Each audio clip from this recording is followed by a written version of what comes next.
السلام عليكم ورحمة الله وبركاته. كسو دوادا مانتا waxaan dhigaynaa vocabulaire numéro 31. Kelmadahan dhigana maanta waa long,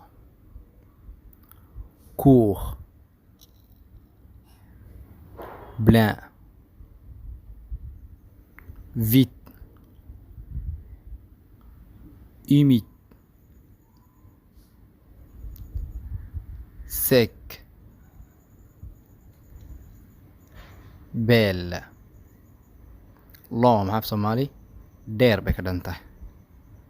court gaaban, blanc buuxa, vide maran ama faaruq ah, humide qoyan,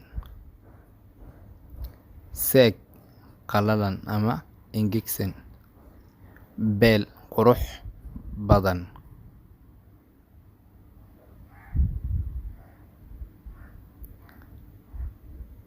kelmada kale ku xiga bon, mauvais, proche, loin, triste, heureux,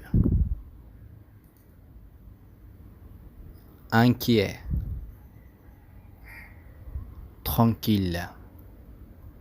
bon maxay wacan ama wanaagsan bay ka dhan tahay. mauvais xun bay ka dhan tahay.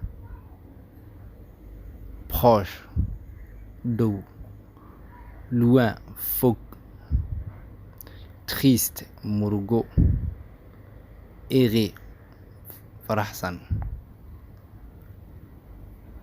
inquiet walwalsan, tranquille-na degan bay ka dhan tahay. inta ayaan ku joojinaynaa. Assalaamu calaykum waraxmatullaahi wabarakaatuh.